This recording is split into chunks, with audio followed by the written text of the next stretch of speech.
Good morning विद्यार्थी मित्रों। इससे पहले की वीडियो में हमने आवर्ती वितरण पार्ट नंबर 4 अपकिरण सीखा था।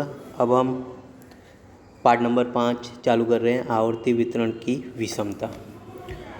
तो उसमें पॉइंट्स आते हैं कुछ। ये सबसे पहले आवर्ती वितरण मुख्य सामान्य रूप से कितने प्रकार में होती है? तो 2 प्रकार में होती है, एक सममित और एक विषम। सममित आवर्ती वितरण और विषम, तो दोनों का अलग अलग आकृति होती है। सममित, ये सममित की आकृति है। सममित यानी दोनों ओर क्या होता है? समान भाग में। आप देखोगे तो दोनों ओर क्या है? बिल्कुल समान है, इस साइड भी और इस साइड भी। ठीक है, कोई कम ज़्यादा नहीं है। पर जैसे ही विषम आता है, विषम आवर्ती वितरण, तो उसमें कोई एक और क्या होती है? ज़्यादा, कोई भी साइड हो सकती है। देखो इसमें ये आकृति में इस साइड ज़्यादा है, बाईं ओर ज़्यादा है। ठीक है, ऐसे ही इस प्रकार की भी आकृति हो सकती है जिसमें इस साइड ज़्यादा, बाईं ओर ज़्यादा। ठीक है, तो जब विषम होता है तो इस प्रकार की आकृति होती है। ठीक,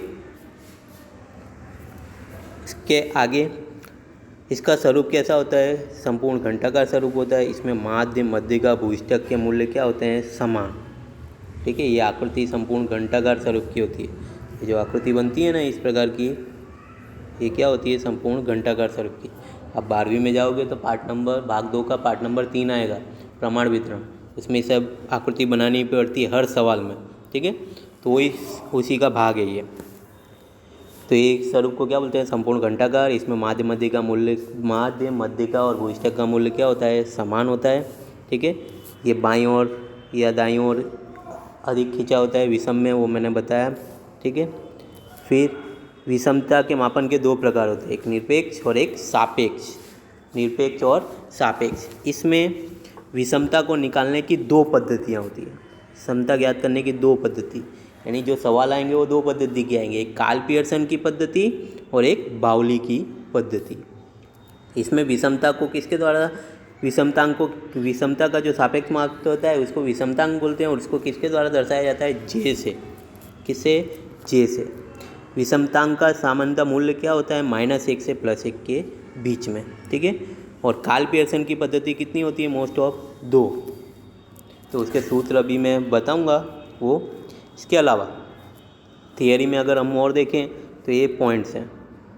ठीक है, पहला x बार माइनस बराबर m o, यानी माध्य, मध्यिका और भूयिष्ठक का मूल्य क्या होता है? समान।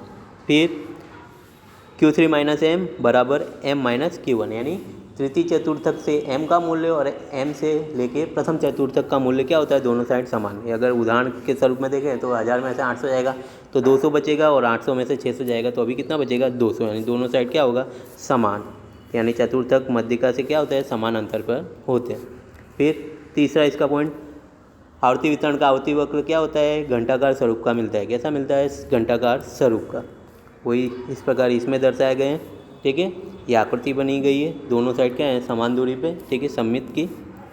और आगे इसमें आवर्ती वितरण का आवर्ती वक्र सामान्य रूप से क्या होता है? घंटाकार स्वरूप का। और 5वां लास्ट पॉइंट, भूयिष्ठक के दोनों ओर समान अंतर पर आए अवलोकन की आवर्ती समान रूप से क्या होती है? वितरित होती है। यानी क्या? दोनों साइड आवर्तियाँ उसकी समान रूप से ही कहलाएगी। ठीक है, यह आवर्ती वितरण की परिभाषा है विषमता की, इसको आप लिख लेना।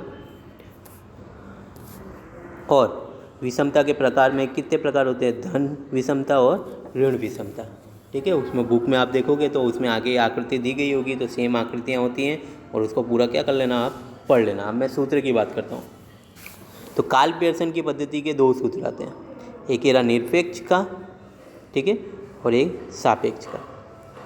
उसमें भी 2 सूत्र होते हैं, ये पहला और इस साइड का पहला, और ये दूसरा, और ये दोनों होते हैं। ठीक है, विषमता और विषमतांक। तो विषमतांक, जब विषमता निकालने को बोला होगा तो कौन सा सूत्र लगेगा? ये।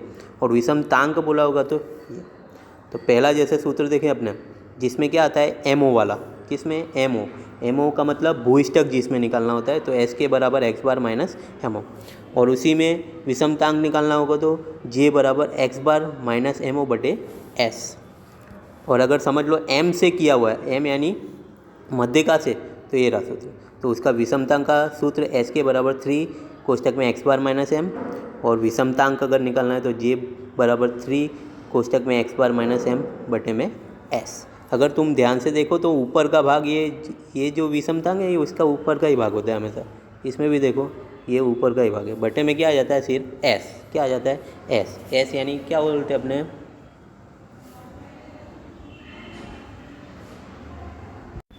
प्रमाप विचलन।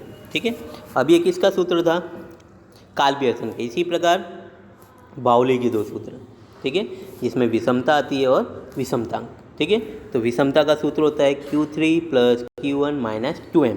विषमतांक J बराबर Q3 plus Q1 minus 2m बट्टे में Q3 माइनस Q1। तो वहाँ पे भी अगर तुम देखो तो ये Q3 प्लस Q1 बट्टे माइनस 2m है, वही इसके ऊपर के भाग में, और नीचे क्या आता है Q3 माइनस Q1। तो ये क्या थे? सूत्र थे।